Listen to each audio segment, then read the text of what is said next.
The lone rider appeared as a silhouette against the setting sun, his figure growing more distinct as he approached Sioux Falls, Dakota Territory, in the summer of 1879.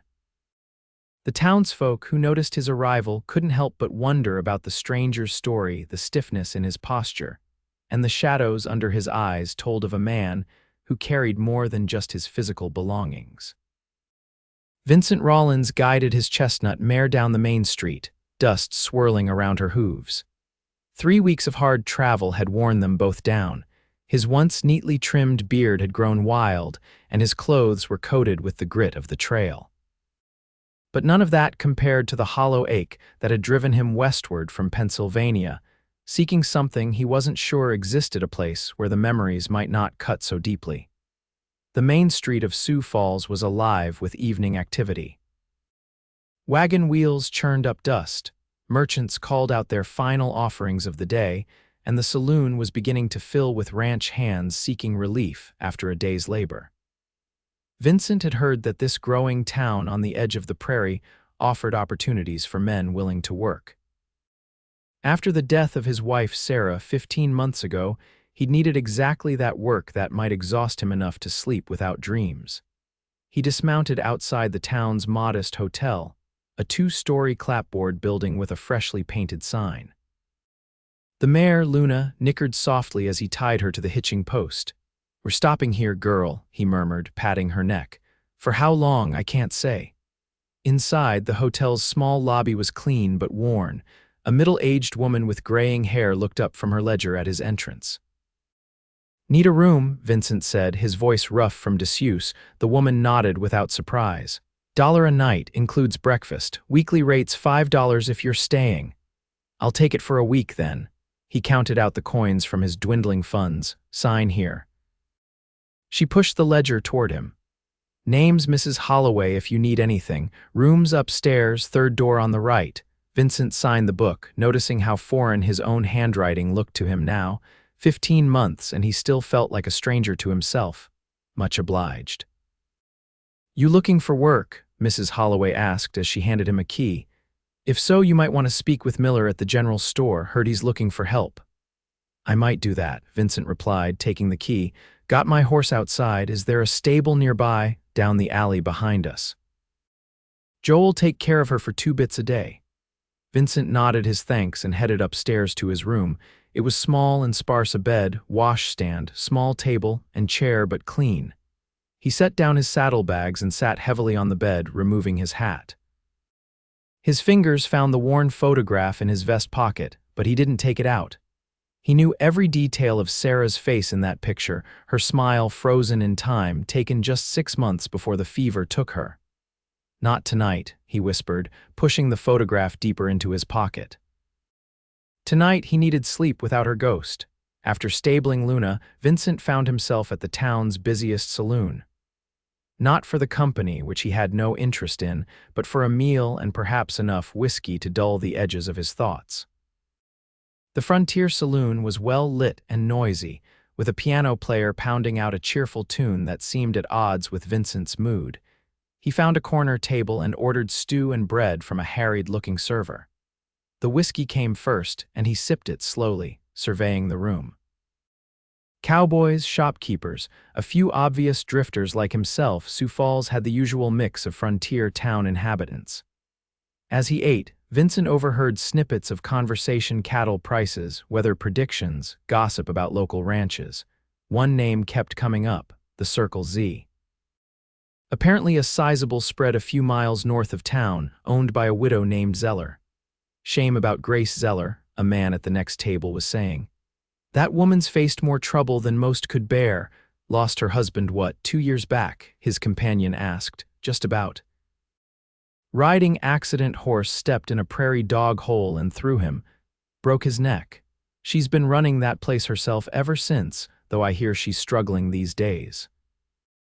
Vincent didn't mean to eavesdrop, but something about another person facing grief made him pause with his spoon halfway to his mouth. "Got those 2 young boys to raise alone, too," the first man continued. "And now, with this drought, her cattle are suffering. Might lose the ranch if things don't turn around." The conversation moved on to other topics, but Vincent found himself turning the information over in his mind. He'd come west seeking work, and if this ranch was in need of hands, perhaps it would be a place to start. The idea of open spaces appealed to him far more than working in a store in town. The next morning, Vincent rose early and made his way to the general store. It was a large establishment for a town this size, with a wide porch and large windows displaying everything from tools to fabrics. Inside, the air smelled of coffee, leather, and tobacco.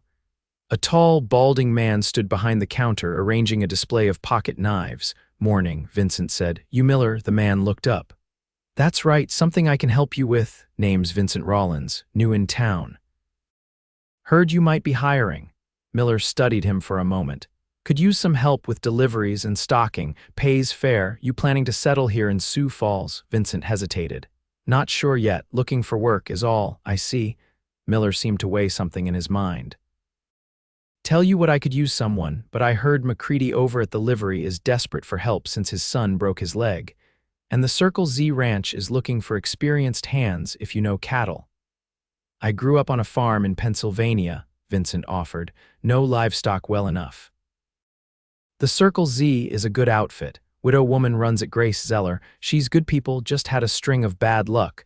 Ranch is about 5 miles north of town. If you're interested, I can point you in the right direction." Something made Vincent nod. "Might look into it, appreciate the information." "While you're here, need any supplies? Just got in some new shirts and boots." Vincent glanced down at his trail-worn clothing. "Could use a fresh shirt, I suppose." After purchasing supplies, Vincent returned to the hotel to clean up properly. He trimmed his beard, washed the trail dust from his skin, and put on the new shirt. Looking in the small mirror above the washstand, he hardly recognized himself. The man staring back at him had hollow cheeks and eyes that had seen too much sorrow. But at least he looked presentable enough to inquire about work. By mid-morning, he'd saddled Luna and was riding north out of town.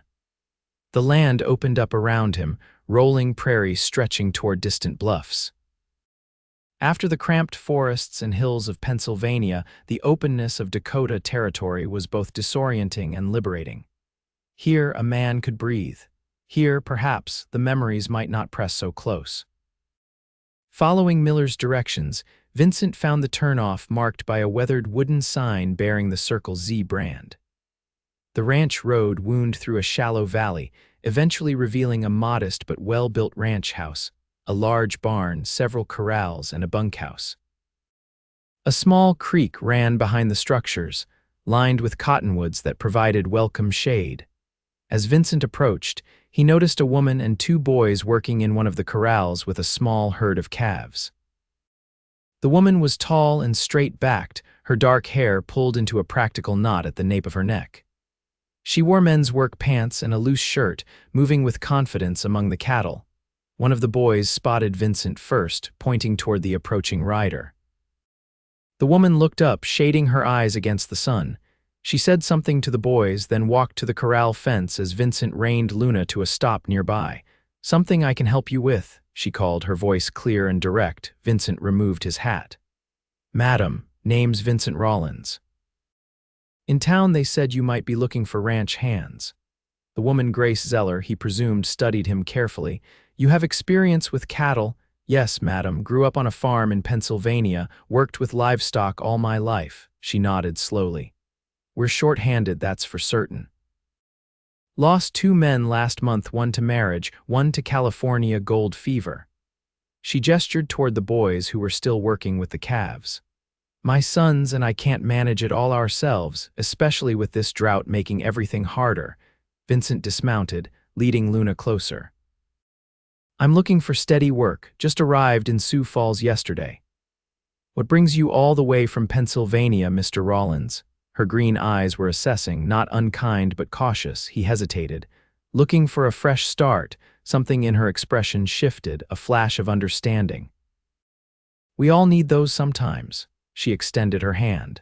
"Grace Zeller, those are my boys, Thomas and James, 11 and 9. Vincent shook her hand, noting the strength in her grip and the calluses that spoke of hard work. "Pleased to meet you, Mrs. Zeller. Can you start today?"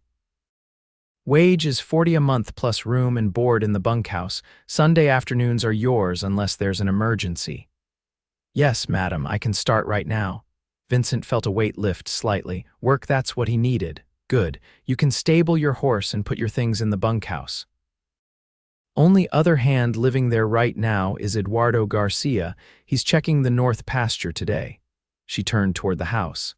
Come up to the main house when you're settled. We'll talk about what needs doing first. As Grace walked away, the younger of the two boys ran up to Vincent, curiosity evident on his freckled face. You gonna work for my ma? He asked, looking up at Vincent with wide eyes. Looks that way, Vincent replied, uncomfortable with the child's direct gaze. I'm James, the boy announced. That's my brother Thomas. He thinks he's grown already, but he ain't. The older boy approached more cautiously. Ma says not to bother people with questions, James. Vincent managed a small smile. It's no bother. You ever shot a real gun? James asked, clearly warming to his subject. James. Grace called from the porch. Let Mr. Rawlins get settled. You two finish with those calves. The boys returned to their work, though James cast several curious glances back at Vincent. Grace disappeared into the house and Vincent led Luna toward the barn, taking in the layout of the ranch. Despite signs of wear and some needed repairs, it was a good setup. Someone had built it with care and forethought. In the barn, he found a clean stall for Luna and tended to her needs before carrying his few possessions to the bunkhouse. The small building was simple but sound, with 4 bunks, though only one showed signs of current occupation. Vincent chose a bunk in the corner, furthest from the occupied one, and set down his saddlebags. He stood for a moment, absorbing the silence and the reality of his situation. For the first time in months, he had a purpose, however temporary a place to be, work to do. It wasn't happiness, but it was something to hold on to. Later, on the porch of the main house, Grace outlined the most pressing needs of the ranch. Her knowledge was impressive, her planning methodical. This was a woman who had taken on a man's world without flinching. The creek's running low with this drought, she explained. We need to make sure the cattle in the south pasture have access to water. That's your first priority. Eduardo's been working on reinforcing the dam to create a better watering hole. Yes, madam, and Mr. Rawlins, her eyes met his directly. On this ranch, we all work. I don't ask anything of my hands that I wouldn't do myself. Vincent nodded. Understood. Good. She hesitated, then added, the boy's father, my husband Robert, died 2 years ago. We've managed, but it's been challenging. The admission seemed to cost her something. This ranch was his dream. I'm determined to make it succeed. The personal revelation surprised Vincent. I'm sorry for your loss, Mrs. Zeller. Something flickered in her expression. Thank you. Now, there's a bay gelding in the corral you can use. Name's Rusty. He's steady but has some spirit. With that, Vincent's new life at the Circle Z began. The work was hard but honest, exactly what he needed. Days blurred together in a rhythm of pre-dawn risings, cattle movement, fence mending, and endless small repairs. Eduardo Garcia proved to be a capable cowhand and a quiet companion, respecting Vincent's reticence while offering guidance about the ranch's particular ways. Grace was always the first one up and the last to retire. She rode as well as any man Vincent had known, handled a branding iron with skill, and kept meticulous records of the ranch's operations. Yet there were moments when Vincent caught glimpses of the weight. She carried the quiet seconds when she watched her sons, and a shadow crossed her face, or the evenings when she sat alone on the porch after the boys were asleep, staring at the stars. 2 weeks into his employment, Vincent was repairing a section of corral fence when Thomas approached, carrying tools from the barn. Ma says to bring you these, the boy said, setting down a box containing hammer and nails. Thank you, Vincent replied, selecting a nail from the box. Instead of leaving, Thomas lingered, watching Vincent work. Unlike his younger brother, Thomas was reserved, serious beyond his years. You're doing it different than Pa used to, the boy finally observed. Vincent paused. Is that right? How did he do it? He'd nail the crosspiece lower, said it made the fence stronger against the calves. Vincent considered this, then adjusted the board. Your pa was right, this is better. Thomas nodded, satisfaction in his expression. Ma says you're from back east, Pennsylvania. That's right. Never been further than Sioux Falls myself. Thomas picked up a nail, turning it in his fingers. Pa was going to take us to Chicago someday. Vincent felt a familiar ache at the wistfulness in the boy's voice. Chicago's quite a sight, tall buildings, streetcars, noisy though, you been there. Once years ago. Thomas seemed to weigh his next words carefully. Were you married? Back in Pennsylvania, the question caught Vincent off guard. He nearly deflected it, but something in the boy's earnest expression stopped him. Yes, her name was Sarah. What happened to her? Thomas asked, then immediately looked ashamed. Sorry, Ma says I ask too many personal questions. Vincent hammered a nail, buying himself time. She got sick, fever, passed away last year. Thomas was quiet for a long moment. That's hard. When Pa died, Ma didn't cry in front of us, but I heard her at night sometimes. The simple observation pierced Vincent's carefully constructed walls. He remembered his own nights of silent grief when the house had felt too empty, too silent. Your Ma's strong, he said finally. Running this place, raising you boys. She gets tired though, Thomas said, his voice dropping. Sometimes I hear her praying at night, asking God to help her not fail us. Vincent stopped hammering, struck by the boy's words and the burden this child carried, worrying about his mother while she worried about them all. Thomas, Grace's voice called from the direction of the house. Are you bothering Mr. Rawlins? No, madam, Vincent called back. He's helping me with the fence. Grace appeared around the corner of the barn, wiping her hands on an apron. Well, when you're done helping, Thomas, I need you to gather eggs and help James with his reading. Yes, Ma. Thomas gave Vincent a small smile before running off toward the chicken coop. Grace approached the corral, surveying Vincent's work. Fence is looking good, should hold those yearlings now.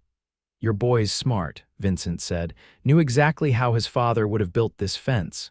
A mix of pride and sadness crossed Grace's face. Thomas remembers everything about Robert. Sometimes I think he's trying to become his father, taking on responsibilities no child should have to bear. He loves you, wants to help. I know, she leaned against the corral post, but I want him to be a boy while he can. Life forces us to grow up soon enough. The simple truth of her words resonated between them, two people who had been forced by circumstance to shoulder burdens they'd never anticipated. Was there something you needed, Mrs. Zeller? Vincent asked after a moment. Grace, she said suddenly. Please call me Grace, Mrs. Zeller makes me feel like my mother-in-law. The small request, the first personal one she'd made, surprised him. All right, Grace. The cattle in the north pasture need to be moved tomorrow. The grass is nearly gone there. I'd like you and Eduardo to start at dawn if that's all right, of course. She nodded, then hesitated as if wanting to say more. Instead, she simply added, supper's at 6, before turning back toward the house. Vincent watched her go, noticing for the first time the grace in her movements despite her practical clothing and work-worn hands. Something stirred within him, not desire, not yet, but awareness. It unsettled him, and he returned to his hammering with renewed focus. That evening, for the first time since his arrival, Grace invited Vincent to eat supper in the main house rather than taking his meal in the bunkhouse with Eduardo. The kitchen was warm and filled with the aroma of fresh bread and stew. The boys chattered about their day, James doing most of the talking while Thomas occasionally corrected his brother's exaggerated stories. Mr. Rawlins, is it true you can shoot the eye out of a squirrel? James asked suddenly. Vincent nearly choked on his stew. Where'd you hear that? Eduardo said you were practicing with your rifle yesterday and hit a can at 100 paces. Eduardo exaggerates, Vincent replied, though he was surprised the quiet vaquero had noticed or commented on his shooting. My pa could shoot real good, James continued. He taught Thomas some, but Ma won't let me have a gun yet. Because you're 9, Grace said firmly. When you're 11, like Thomas, you can learn to shoot the rifle. That's forever, James groaned dramatically. It'll come soon enough, Grace assured him, then turned to Vincent. Do you have family back in Pennsylvania, Mr. Rawlins?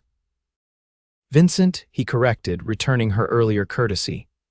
And no, not anymore. My parents passed years ago, no siblings.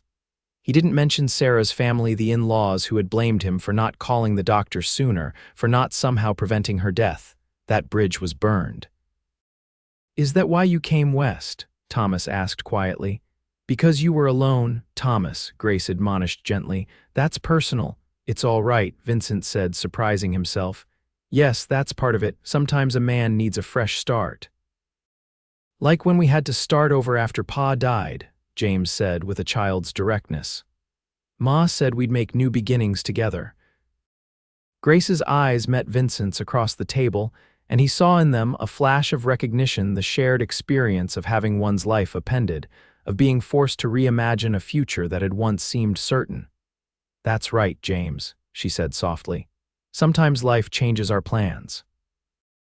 The conversation moved to safer topics: the condition of the herd, the possibility of rain, the upcoming town social that the boys were excited to attend. Vincent found himself relaxing slightly, drawn into the family's simple dynamic. It had been so long since he'd sat at a table with others, sharing a meal and conversation, that he'd forgotten what it felt like. Later, as he helped Grace clear the dishes while the boys did their evening chores, she spoke quietly. "Thank you for being patient with the boys' questions." "They're curious about you." "They're good boys," Vincent replied. "You've done well with them." "I've tried." She scrubbed a plate with more force than necessary. "Every day I wonder if Robert would approve of my decisions, if I'm raising them as he would have wanted." The vulnerability in her admission caught Vincent by surprise. "I think any father would be proud of sons like Thomas and James."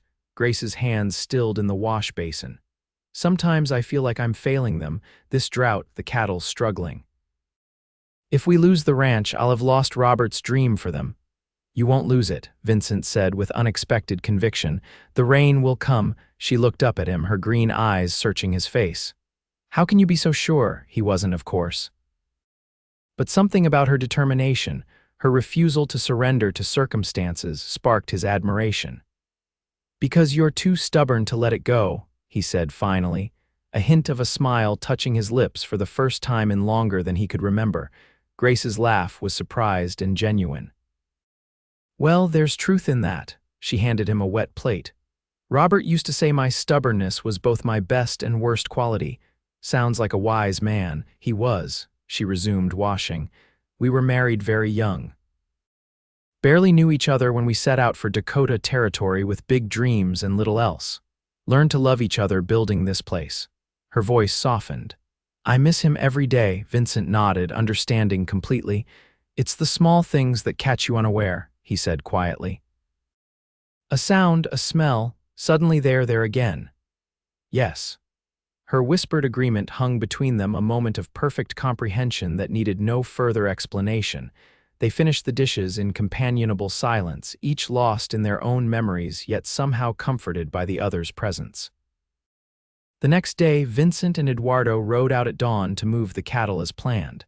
The work was exhausting in the summer heat, but by mid-afternoon, they'd successfully relocated the herd to greener pastures. As they rode back toward the ranch house, Eduardo broke his usual silence. "Mrs. Zeller, she works too hard," he said, his accent coloring the words. 2 years since Mr. Zeller died, and she never stops." Vincent nodded. "Determined woman." "She needs help but won't ask for it," Eduardo continued. "Pride, I understand this, but the boys need a father and she needs." He trailed off, shrugging expressively. Vincent shifted uncomfortably in his saddle. "Not my place to say." Eduardo gave him a knowing look. "You lost someone too." "No, I see it in your eyes." Vincent stared straight ahead. "My wife, last year." Eduardo crossed himself. "Lo siento." "It is a hard thing." After a moment, he added, "Mrs. Zeller, she watches you, you know." Vincent's head snapped around. "What?" Eduardo's smile was gentle. "When you work with the horses, when you talk to the boys, she watches. I have worked here 3 years. I notice things." Vincent didn't know how to respond. The idea that Grace might see him as anything other than a hired hand was both alarming and something else he wasn't ready to name. "Don't tell her I said this," Eduardo added with a wink. "She would fire me for sure." The conversation left Vincent unsettled. Back at the ranch, he kept his distance from the main house, focusing on chores that took him to the far edges of the property. But as evening approached, a summer thunderstorm rolled in suddenly, sending everyone rushing to secure equipment and animals. Vincent was closing the chicken coop when the first heavy drops began to fall. By the time he reached the barn, rain was pouring down in sheets, soaking him thoroughly. Inside, he found Grace struggling to calm a nervous colt that had been spooked by thunder. "Need a hand." He called over the sound of rain hammering on the roof. Grace looked up, relief evident on her face. "He's not used to storms yet." Vincent approached slowly, speaking in low, soothing tones to the agitated colt. Grace moved to the animal's other side, both of them working together to gentle the frightened horse. When a particularly loud crack of thunder shook the barn, the colt reared unexpectedly, nearly striking Grace. Vincent reacted instinctively, pulling her away from the flailing hooves and against his chest. For a heartbeat, they stood pressed together, her back against him, his arms around her waist. Then, just as quickly, he released her and moved to secure the colt's lead rope. "Are you all right?" he asked, not looking at her. "Yes," she answered, her voice slightly breathless. "Thank you." The moment hung between them as they calmed the colt together, working in silent coordination until the animal settled. Outside, the rain continued to pour down, a blessing for the parched land, a complication for the two people avoiding each other's gaze in the dimness of the barn. "We should check the creek," Grace said finally. "If this rain continues, the dam might not hold." Vincent nodded. "I'll ride out." "Not alone," Grace countered. "It's too dangerous in this weather. We'll go together once the boys are settled."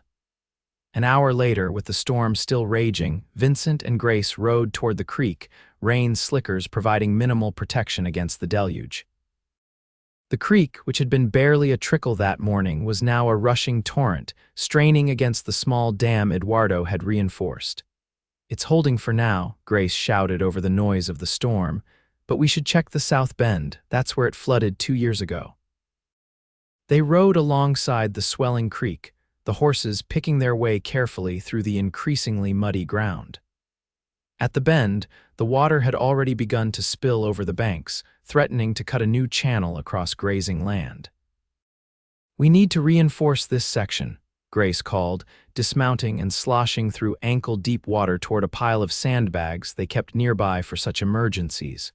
Vincent joined her, and together they worked to build a barrier against the rising water. The rain was relentless, the wind driving it horizontally at times.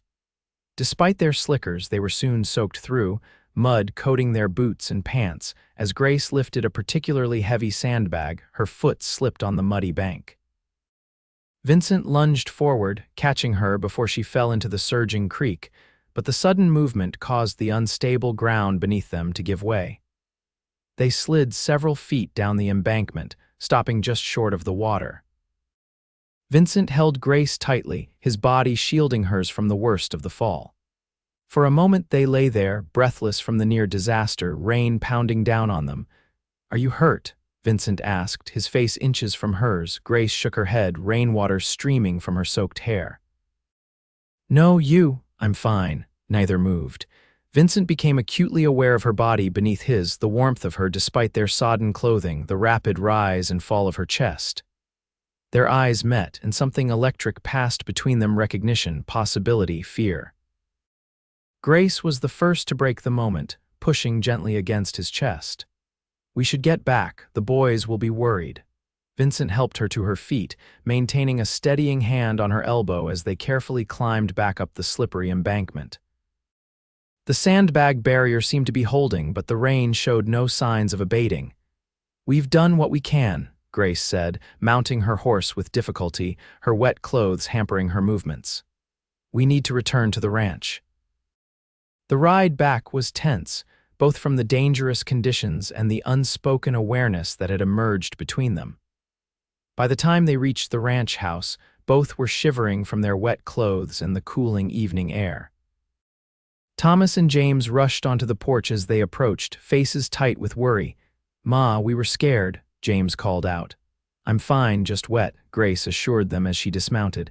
"Mr. Rawlins and I had to check the creek." "Eduardo is in the bunkhouse," Thomas reported. He said the north pasture is okay. Grace nodded, then turned to Vincent. You should get into dry clothes before you catch your death. Thank you for your help. Vincent tipped his hat, water streaming from the brim. Madam. Later that night, after changing into dry clothes in the bunkhouse and sharing a brief update with Eduardo, Vincent found himself unable to sleep. The storm had passed, leaving behind the fresh scent of rain and renewed earth. The drought had broken at least temporarily, but the tension inside him had only intensified. The memory of Grace beneath him, her eyes wide and searching his, had awakened something he'd thought dead. Guilt followed quickly. How could he feel this stirring of interest for another woman when Sarah had been gone barely a year? It felt like betrayal, yet something deeper argued that life continued, that Sarah would not have wanted him to harden his heart forever. Unable to lie still with his circling thoughts, Vincent pulled on his boots and stepped outside. The night was clear now, stars emerging as the clouds retreated eastward. He walked toward the corral, needing movement to settle his mind. To his surprise, a figure stood by the fence. Grace, her profile illuminated by the rising moon. She turned at the sound of his approach. Couldn't sleep either, she asked softly. Vincent stopped a respectful distance away. No, madam. It's the rain, she said, turning back to gaze at the moonlit pastures beyond the corral. After so many weeks of praying for it, the sound of it on the roof kept me awake. It came just in time, Vincent offered, moving to stand beside her at the fence, careful to maintain space between them. Yes, she was silent for a moment, then added, I want to thank you properly for your quick action at the creek if you hadn't caught me. Anyone would have done the same, perhaps. She turned to face him, her expression serious in the moonlight, but it was you who was there. Just as you've been here these past weeks, quiet but reliable, helping to hold this place together. Vincent looked away, uncomfortable with her gratitude. It's just work, madam. Grace, she reminded him. And no, it's more than that. The boys have taken to you. Even Thomas, who rarely warms to anyone since his father died. They're good boys, Vincent repeated his earlier assessment. What was she like? Grace asked suddenly. You're Sarah. The direct question caught him off guard, but in the quiet of the night, with only the stars as witnesses, Vincent found himself answering. Kind, always saw the best in people, laughed easily. His voice grew softer. Wanted children more than anything. I'm sorry, Grace said gently. For all you lost. Vincent nodded, throat tight. Robert, what was he like? A small smile touched Grace's lips. Ambitious, full of grand plans, stubborn as the day is long, but gentle with the boys, patient in a way I never managed to be. He chose well, Vincent said quietly. Finding a woman strong enough to carry on his dream, Grace's laugh held a note of bitterness. Strong, some days I'm barely holding on, pretending for the boys' sake that everything will be fine, that I know what I'm doing. That is strength, Vincent insisted, continuing despite the fear. She looked at him then, really looked at him, as if seeing past the guarded exterior to the shared understanding beneath. Yes, she whispered, I suppose it is. They stood in silence for several minutes, the connection between them deepening without words. When Grace finally spoke again, her voice was hesitant. Vincent, do you think it's possible to honor what's past while still moving forward? The question resonated with his own internal struggle. I don't know, he answered honestly. I'm still trying to figure that out myself. She nodded, accepting his uncertainty. The town social is next Saturday. The boys are looking forward to it. That is, we would be pleased if you would join us. The invitation was carefully worded, casual enough to accept or decline without awkwardness. Vincent hesitated, then found himself nodding. I'd like that. Relief flickered across Grace's features. Good, well, I should try to sleep. Morning comes early. Good night, Grace. Good night, Vincent. As she walked back toward the house, Vincent remained by the corral, watching her go. For the first time since Sarah's death, he felt something like possibility stirring within him, fragile as a seedling after drought, but alive nonetheless. The following days brought a renewed energy to the Circle Z. The rain had breathed life back into the parched land, and the cattle were thriving on the suddenly green pastures. Vincent threw himself into work with fresh purpose, repairing fences, mending the roof of the barn, and helping Eduardo break a new pair of horses for the ranch. The boys sought him out more frequently, James with endless questions about life in the East, Thomas with quieter requests to learn certain skills. Vincent found himself gradually opening up to them, sharing carefully chosen stories from his past and teaching them what he knew about horses, shooting, and carpentry. Grace watched these interactions with a mixture of gratitude and caution. Vincent caught her observing them sometimes, a protective wariness in her eyes alongside something warmer. They maintained a careful distance from each other, professional and cordial. But the awareness between them continued to grow in small moments, their hands brushing as they passed tools, their eyes meeting across the corral, conversations that stretched longer than necessary. The day before the town social, Vincent was replacing worn boards on the porch steps when Thomas approached, carrying his father's old rifle. "Ma says if you're not too busy, maybe you could help me practice my shooting," the boy said, trying to sound casual despite the eagerness in his eyes. Vincent set down his hammer. "Did she now? Well, I suppose these steps can wait a bit longer." They walked together to a clearing behind the barn where empty cans were set up on a fallen log as targets. Vincent watched as Thomas carefully loaded the rifle, noting the boy's meticulous attention to safety procedures. "Your father taught you well," Vincent observed. Thomas nodded, pride evident in his expression. "He always said a gun is a tool, not a toy. Smart man." Vincent watched as Thomas took aim at the first can. "Remember to breathe evenly, don't jerk the trigger, squeeze it gently." The boy fired, missing the can by several inches. He frowned in disappointment. "Try again," Vincent encouraged.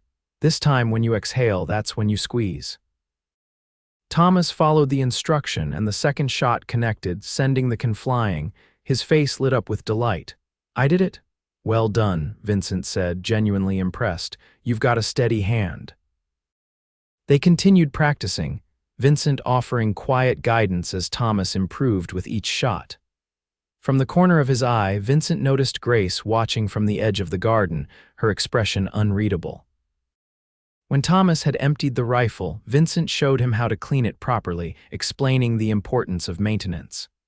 The boy absorbed every word, his attention unwavering. "Mr. Rawlins," Thomas said as they walked back toward the house, "do you think you'll stay on at Circle Z?" "After the summer, I mean." The question caught Vincent unprepared. He hadn't thought beyond the immediate future since arriving. "I'm not sure, Thomas. Why do you ask?" The boy shrugged, trying to appear nonchalant. "Just wondering. Ma seems less worried since you came." "And you're teaching me things Pa would have." The simple observation landed heavily in Vincent's chest. "Your Ma is doing a fine job with you boys."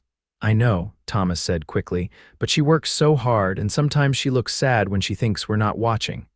He glanced up at Vincent. "She doesn't look sad as much lately." Vincent didn't know how to respond to the boy's perceptive comment. Thankfully, they had reached the porch where Grace was waiting, saving him from having to form an answer. "How was the shooting lesson?" she asked, her eyes moving between them. "Mr. Rawlins says I have a steady hand," Thomas reported proudly. "Hit 4 cans in a row at the end." Grace smiled, ruffling her son's hair. "Your father would be proud." To Vincent, she added, "Thank you for taking the time with him." "My pleasure," Vincent replied, meaning it. "He's a quick learner." Thomas beamed at the praise, then ran off to find his brother, eager to share his accomplishment. "You're good with him," Grace said once Thomas was out of earshot. "With both of them, they've missed having a man's guidance." Vincent shifted uncomfortably. "They're fine boys. Credit to your raising." Grace leaned against the porch rail. "The social tomorrow, it's nothing fancy, just the town gathering at the church hall for food and dancing. The boys have been counting the days." "Sounds pleasant enough." Vincent picked up his hammer, needing something to do with his hands under her steady gaze. "I wanted to ask, that is." Grace seemed uncharacteristically hesitant. "Some of the townspeople might assume certain things, seeing you accompanying us." Vincent stilled. "What things?" "That there might be an understanding between us." A flush colored her cheeks. I wanted to assure you that I've made no such implications. We'll attend as employer and employee with the boys. The clarification stung more than Vincent expected. Of course, he said stiffly. I assumed nothing else. Grace studied his face, then sighed. I'm handling this badly. What I mean is, I don't want you to feel uncomfortable if people make assumptions. Small towns thrive on gossip. I'm not concerned with gossip, Vincent said honestly. Are you? No, she answered after a moment. I've learned to let such things pass, but it's been only 2 years since Robert died. The boys are still adjusting. I don't want to confuse them or have them misinterpret. She trailed off, clearly struggling to articulate her concerns. Vincent understood the unspoken worry. You're afraid they'll become attached and then I'll leave. Grace met his eyes directly. Yes, they've experienced enough loss. The honesty between them was both refreshing and discomfiting. Vincent set down his hammer and straightened to his full height. I can't make promises about the future, Grace. I came west because I couldn't bear to stay where everything reminded me of Sarah. I don't know if I'm meant to put down roots here or move on. I understand, she said quietly, and I'm not asking for promises, just awareness of the situation. Vincent nodded slowly. I care about your boys. I wouldn't intentionally hurt them. Or you. Something softened in Grace's expression. Thank you, that's all I needed to hear. She turned to go inside, then paused. The social starts at 6. We'll leave at 5:30 if that suits you. I'll be ready, Vincent assured her. That night, alone in the bunkhouse, Eduardo having gone into town early for supplies, Vincent removed Sarah's photograph from his vest pocket. He studied her smiling face in the lamplight, tracing the familiar features with his fingertip. I don't know what I'm doing, Sarah, he whispered. I came west to outrun the memories, but now I'm afraid of forgetting, of betraying what we had. The photograph offered no answers, only Sarah's frozen smile. Vincent carefully returned it to his pocket, but for the first time, he felt the beginnings of acceptance that carrying her memory didn't mean he couldn't also move forward. The town social the next evening was a lively affair. The church hall had been decorated with wildflowers and paper streamers, tables laden with food prepared by the women of Sioux Falls. A small band played cheerful tunes, and children darted between groups of conversing adults. Vincent had polished his boots, trimmed his beard, and worn his best shirt for the occasion. He felt self-conscious as he walked beside Grace, with James and Thomas running ahead excitedly. Grace wore a simple blue dress that transformed her from rancher to undeniable woman, her hair arranged in soft waves around her face instead of the practical knot she favored for work. You clean up well, Mr. Rawlins, she said with a small smile as they approached the hall. As do you, Mrs. Zeller, he returned, surprised by how easily the compliment came to his lips. Inside, they were immediately greeted by townsfolk, many of whom seemed curious about Vincent. Grace introduced him simply as Mr. Rawlins, who's been helping at the Circle Z, neither confirming nor denying any deeper connection. The boys quickly disappeared to join other children in games, leaving Grace and Vincent to navigate the social interactions of the adults. Miller from the general store approached them, his wife on his arm. Mrs. Zeller, good to see you in town, he said warmly. And Mr. Rawlins, I see you found employment at the Circle Z after all. I did, Vincent confirmed. It's good work. Well, you couldn't ask for a finer employer, Miller said, nodding toward Grace. One of the most determined women in Dakota Territory, keeping that ranch going against all odds. Grace accepted the compliment gracefully, though Vincent noticed a tightness around her eyes. The recent rain has been a blessing, she said, and good hands like Mr. Rawlins and Mr. Garcia make all the difference. The conversation continued pleasantly enough, but Vincent sensed Grace's discomfort with being the center of attention. When the music shifted to a lively reel, he surprised himself by turning to her. Would you care to dance, Mrs. Zeller? He asked formally, offering his hand. Relief flashed across her face. I'd be delighted, Mr. Rawlins. On the dance floor, they moved together more naturally than Vincent expected. It had been years since he danced, but his body remembered the steps. Grace followed his lead easily, a smile softening her features as they circled with the other couples. "Thank you," she said quietly as they turned. "Miller means well, but I tire of being discussed as some sort of curiosity," the widow stubbornly clinging to her husband's ranch. "Is that how you see it?" Vincent asked. "As Robert's ranch, not yours." The question seemed to surprise her. I've never thought about it that way. It was his dream that brought us here. But you've kept it alive," Vincent pointed out, "made it your own." Grace considered this as they continued to dance. "Perhaps you're right. Somewhere along the way, it became my dream too, not just preserving his memory, but building something for the boy's future." The music ended and they stepped apart, both slightly breathless. Before Vincent could speak again, James appeared at their side, tugging at Grace's skirt. "Ma. They're serving pie now, and Thomas says I can't have any until you say so." Grace laughed, the sound light and genuine. "Well, we can't have that. Lead the way, James." The evening continued pleasantly. Vincent found himself drawn into conversations with various townspeople, answering questions about Pennsylvania and his journey west. He was careful to avoid mentioning Sarah, not yet ready to share that part of himself with strangers. Later, as the social began to wind down, Vincent stood outside the hall, taking in the cool evening air. The stars were brilliant above Sioux Falls, the Milky Way a bright swath across the dark sky. "Beautiful night," Grace's voice came from behind him. Vincent turned to see her walking toward him, a shawl draped around her shoulders against the evening chill. "It is," he agreed. "Different from back east. The sky seems bigger here." "One of the things I've come to love about Dakota," Grace said, coming to stand beside him. "The endlessness of it." They stood in comfortable silence for a moment, watching as a shooting star streaked across the heavens. "The boys are having a wonderful time," Grace said eventually. "Though James is about to fall asleep standing up, we should probably head back soon." Vincent nodded. "It was a pleasant evening." "Yes." Grace hesitated, then added, "I noticed several of the unmarried ladies taking quite an interest in you." Vincent looked at her sharply, surprised by the comment. "Did they?" A smile played at the corners of Grace's mouth. "Miss Perkins, the schoolteacher, was particularly attentive during your story about the bear in the Alleghenies." "I didn't notice," Vincent said truthfully. His attention had been elsewhere all evening, drawn repeatedly to the woman standing beside him now.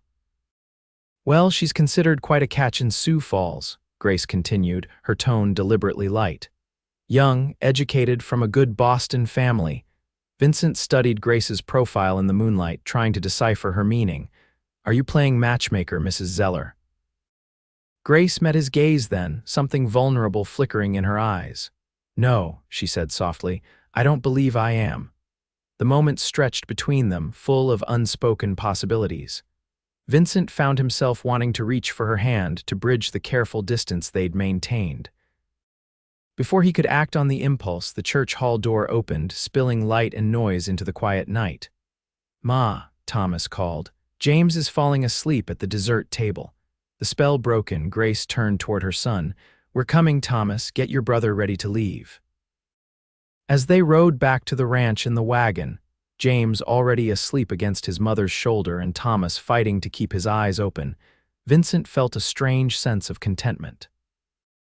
The evening had shifted something between him and Grace, a subtle acknowledgement of mutual interest, cautious but real. The following weeks brought changes to the Circle Z. The rain had revitalized the pastures, and the cattle were fattening nicely. With the immediate crisis averted, Grace began implementing improvements she'd long postponed, replacing worn equipment, expanding the chicken coop, and planning a new corral for the growing herd. Vincent found himself increasingly involved in these decisions, offering suggestions based on his experience and working alongside Grace to bring them to fruition. Their professional relationship deepened into something like partnership, though both maintained careful boundaries when it came to personal matters. The boys, however, had no such reservations. They sought Vincent out constantly, eager for his approval and attention. James followed him like a shadow whenever possible, while Thomas asked for increasingly complex lessons in ranching skills. Vincent found himself responding to their trust with a growing sense of responsibility and, somewhat to his surprise, affection. One evening in late August, Vincent was completing repairs to the chicken coop when James approached, his young face unusually serious. "Mr. Rawlins, can I ask you something important?" the boy asked, scuffing his boot in the dirt. Vincent set down his tools. "Of course, James." "Are you sweet on my ma?" The directness of the question startled a laugh from Vincent. "What makes you ask that?" James shrugged. "Thomas says you look at ma the way pa used to, and ma smiles more when you're around." Vincent felt heat rise in his face. "Your mother is a fine woman, James." "I respect her greatly." "That's not what I asked," the boy persisted with the relentless logic of a child. Vincent sighed, considering how to respond to the 9-year-old's perceptive question. "It's complicated, James. Your mother and I both lost people we loved very much. That kind of loss takes time to heal, but you could love someone else after, right?" James pressed. "Ma says Pa would want us to be happy even though he's gone." "Your mother is wise," Vincent said carefully, "and yes, I believe it's possible to love again after loss. But it's not something to be rushed." James nodded, processing this information. "Well, I think it would be just fine if you were sweet on Ma, and Thomas does too, even though he pretends not to care about such things." With that proclamation, the boy ran off, leaving Vincent both amused and unsettled by the conversation. He returned to his work, but his thoughts remained on James's words and the implications they carried. Later that week, a letter arrived for Grace from a cattle buyer in Sioux City. She read it at the dinner table, her expression growing increasingly troubled. "Bad news?" Vincent asked when the boys had been excused. Grace handed him the letter. "Judge Parker is offering to buy the Circle Z. Says he's expanding his holdings and thinks this property would complement his existing ranches nicely." Vincent scanned the letter, noting the offer substantial but still below what the ranch was worth, especially now that the drought had broken. "You're not considering it?"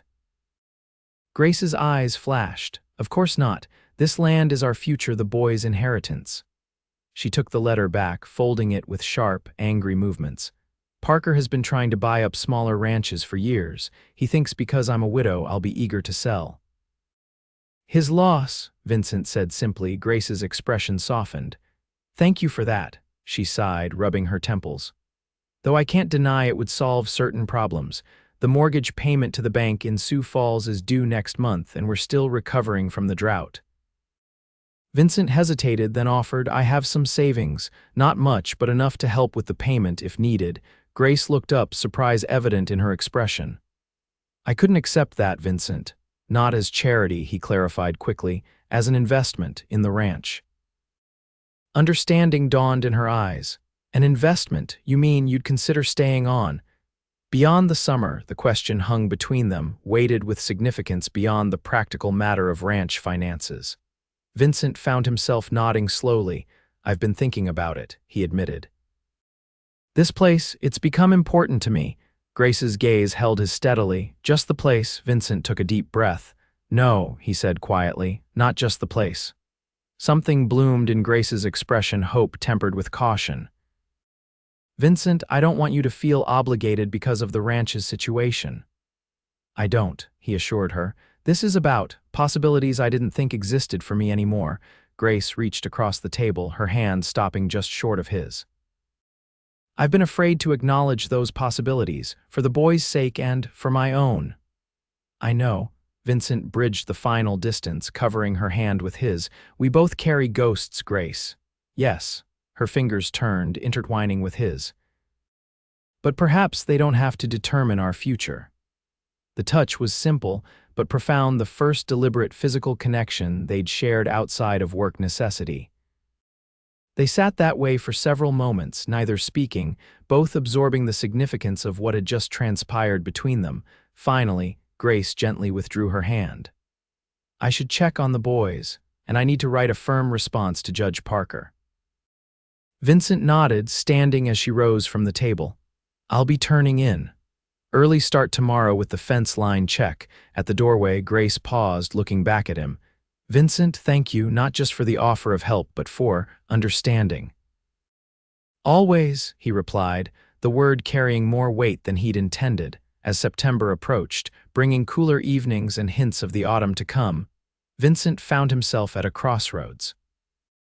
His initial plan to drift westward after summer had faded, replaced by a growing attachment to the Circle Z, to Grace and her boys. Yet something held him back from fully committing to this new possibility, a lingering sense of betrayal to Sarah's memory, a fear of opening himself to potential loss again. One evening, Eduardo found Vincent sitting alone on the bunkhouse steps, staring at the photograph of Sarah in the fading light. She was beautiful, the vaquero commented quietly, settling beside Vincent. Vincent nodded, not surprised that Eduardo had finally spoken directly about what he'd clearly observed. She was. My wife died in childbirth, Eduardo said simply. 10 years ago, the child also. Vincent looked up, surprised by this revelation from the usually reticent man. I'm sorry. I didn't know, Eduardo shrugged. We do not speak of such pain easily. He gestured toward the photograph.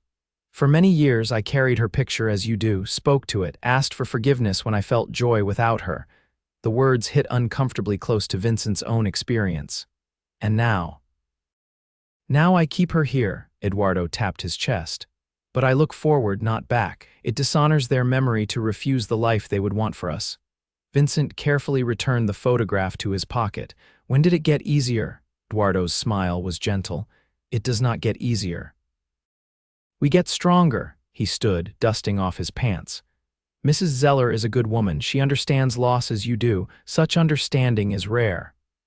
With that, Eduardo returned to the bunkhouse, leaving Vincent to consider his words in the gathering darkness. The next day, Vincent rode into Sioux Falls to send a telegram. He'd made a decision during the night one that required actions beyond words. At the telegraph office, he carefully composed a message to his former neighbor in Pennsylvania, asking him to handle the sale of his property there and to ship certain personal items west. It was time to close that chapter of his life, not to forget it, but to honor it by moving forward. On his return to the ranch, Vincent found an unusual visitor's horse tied outside the main house.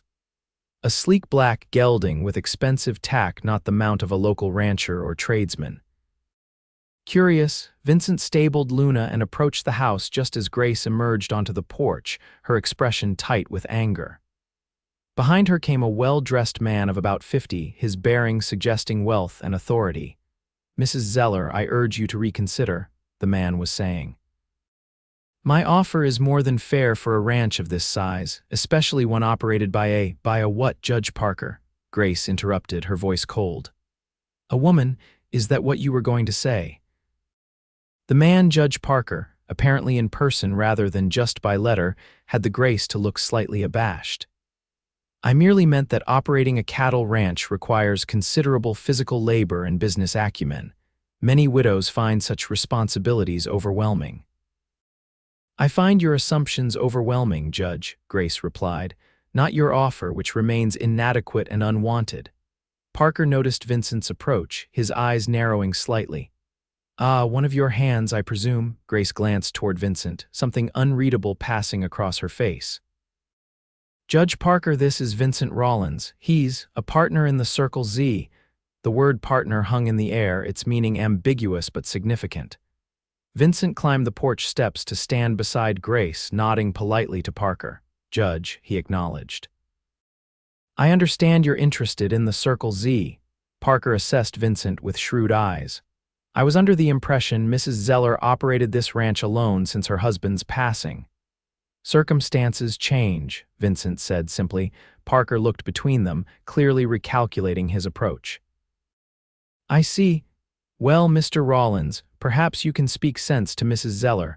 My offer represents an excellent opportunity for her to secure her future and that of her children without the constant struggle of maintaining this operation.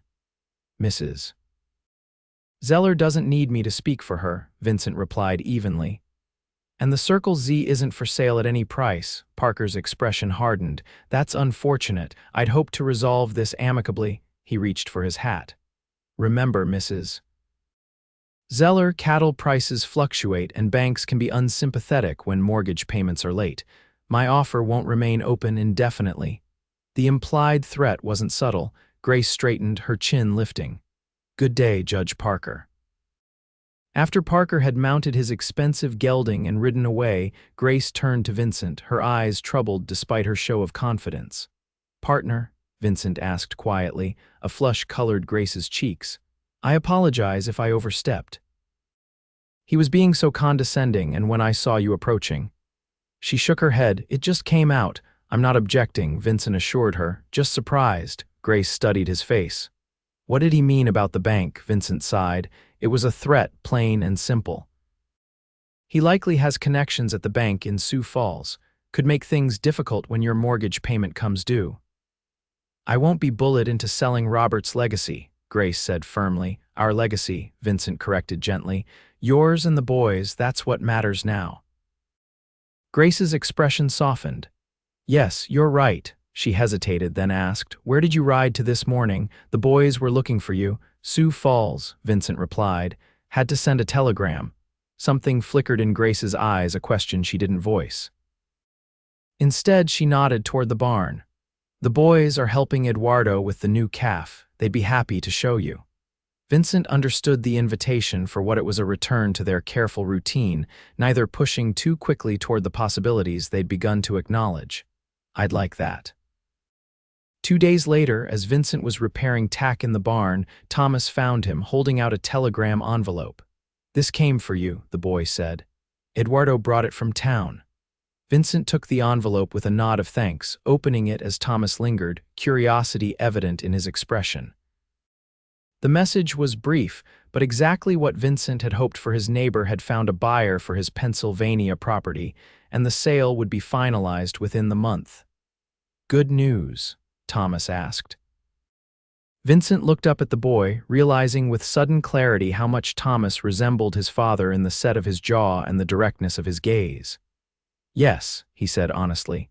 Very good news.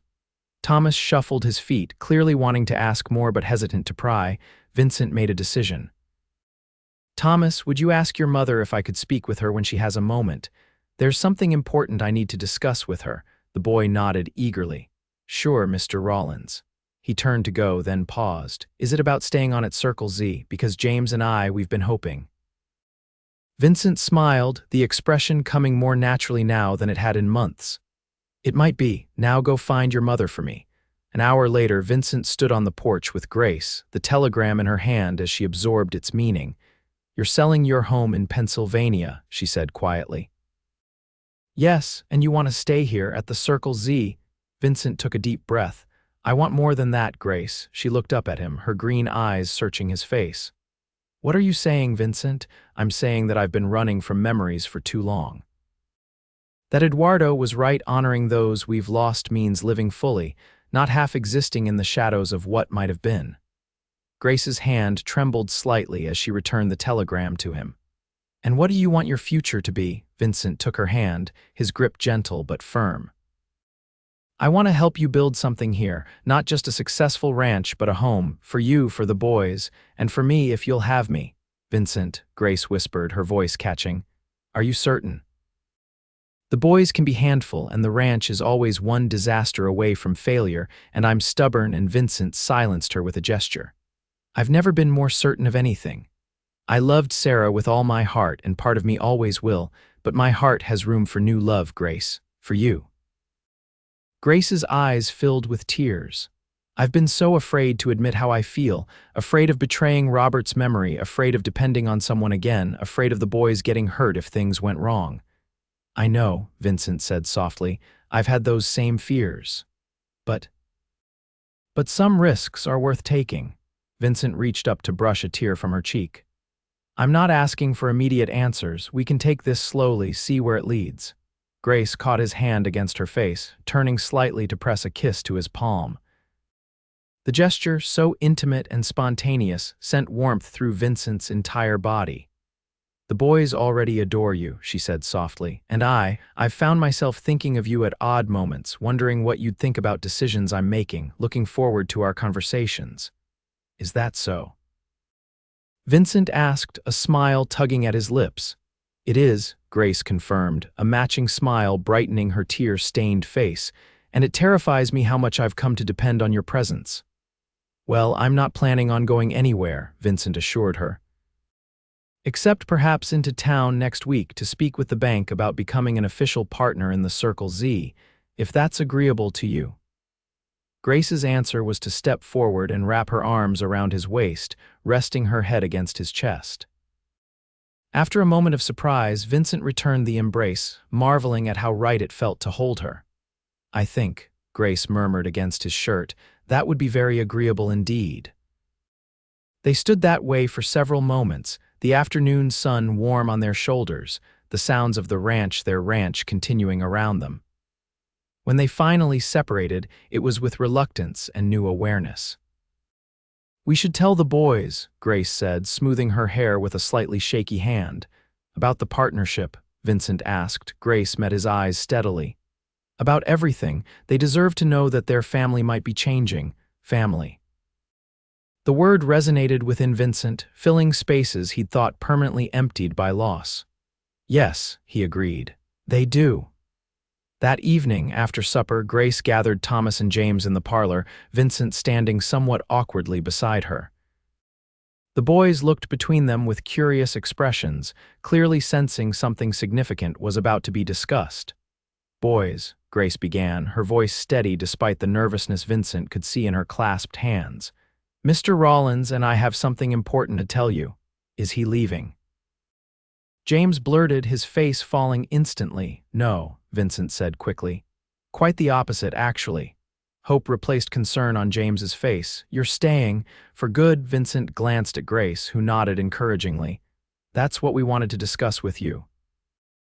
I've decided to stay at Circle Z permanently, as a partner in the ranch. Thomas's eyes narrowed slightly. Partner, like you and Ma would run it together? Yes, Grace confirmed. Vincent has experience that will help us make the ranch more successful. And he's offered to invest in improvements we need. But it's more than that, Vincent added, knowing the boys deserved complete honesty. Your mother and I have developed feelings for each other, feelings that go beyond friendship or business partnership. Both boys were silent for a moment, processing this information. Thomas looked thoughtful while James's expression was harder to read. Do you love Ma? James asked suddenly, his young voice serious. Vincent met the boy's gaze directly. I'm beginning to, yes. And I respect her more than anyone I've ever known. James nodded, seemingly satisfied with this answer. Thomas, however, had another concern. What about Pa? He asked, looking at his mother. You always said you loved him. Grace moved to sit beside Thomas on the sofa, taking his hand. I did love your father, Thomas, very much, and part of me always will. Nothing can change that. She glanced up at Vincent, then back to her son. But your father would want us to be happy, to move forward with our lives, and Vincent makes me happy. He makes all of us happier, I think. Thomas considered this, his expression serious beyond his years. Pa used to say that loving people isn't like a pie where more people means smaller pieces. He said love just makes a bigger pie. Grace's eyes filled with tears. He did say that, didn't he? I'd forgotten. So, Thomas continued logically, you can still love Pa and love Mr. Rawlins too. It's just a bigger pie. Vincent felt his throat tighten at the boy's simple wisdom. Your father sounds like he was a very wise man, Thomas. He was, Thomas agreed, then asked the practical question Vincent had been expecting. So are you going to marry Ma? Grace looked startled. Thomas, we haven't. Vincent stepped forward, moving to stand beside Grace. That's something your mother and I need to discuss privately, Thomas. But I want you to know that whatever happens, I care deeply for all of you, and I'm committed to this family and this ranch. James, who had been unusually quiet, finally spoke up. I think it would be good if you married Ma. Then you'd be our Pa. The simple statement hung in the air, loaded with meaning and expectation. Vincent knelt to the boy's eye level. James, even if your mother and I decide to marry someday, I would never try to replace your father. He'll always be your Pa. But you could be something too, James insisted. Like another Pa. Grace intervened gently. Let's not get ahead of ourselves, James. Right now, we're just telling you that Vincent is staying on as my partner in running the ranch and that we care for each other in a special way. Anything beyond that will happen in its own time. The boys seemed to accept this explanation, though James continued to look speculative.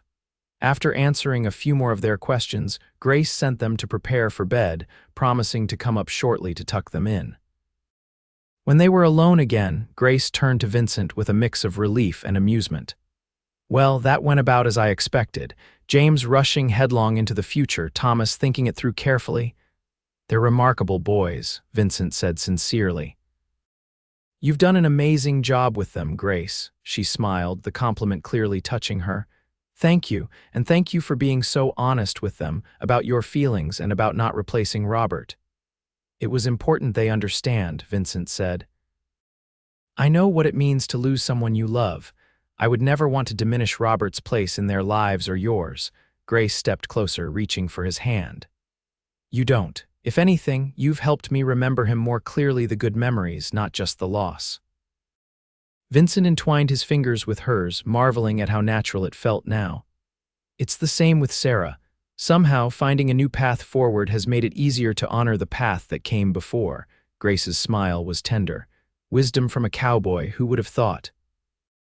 Don't tell anyone, Vincent warned with mock seriousness. I have a reputation to maintain.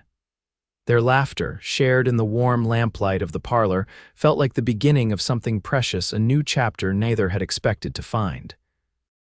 Over the following weeks, Vincent and Grace worked to formalize his partnership in the Circle Z.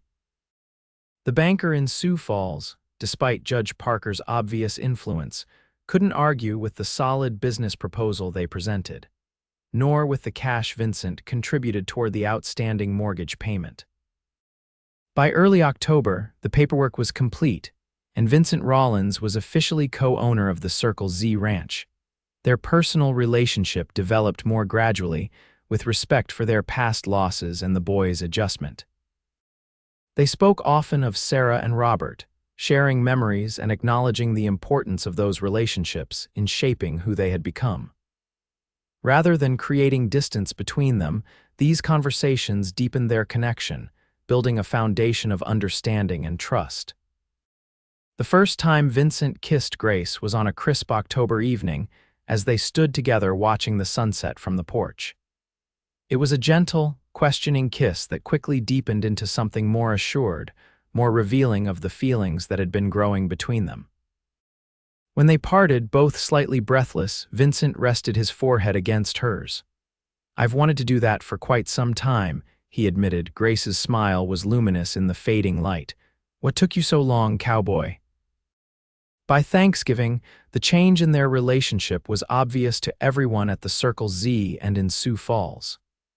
They didn't hide their growing affection, though they remained appropriate in front of the boys and in town.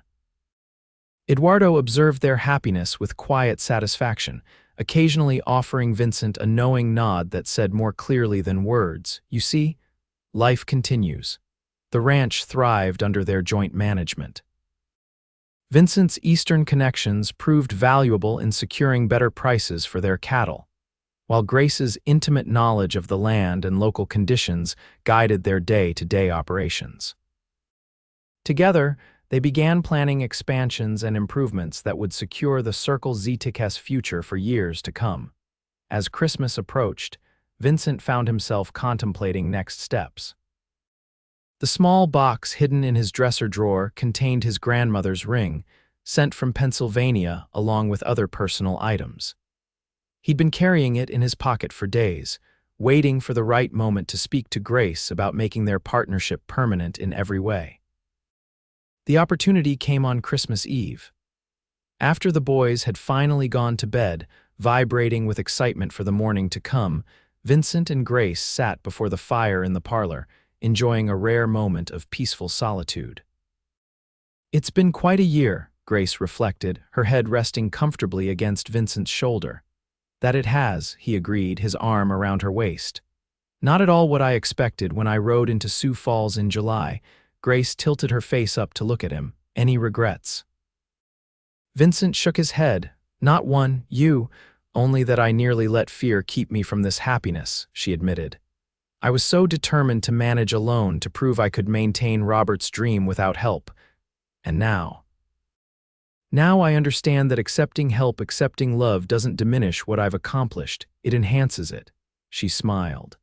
The boys are happier than I've seen them since before Robert died. The ranch is prospering, and she paused, her eyes softening as they met his. I've found joy again when I thought that part of my life was over. Vincent shifted, reaching into his pocket for the small box. I've been thinking about something, Grace, about our future. Grace sat up straighter, her eyes widening slightly as she noticed the box in his hand. Vincent.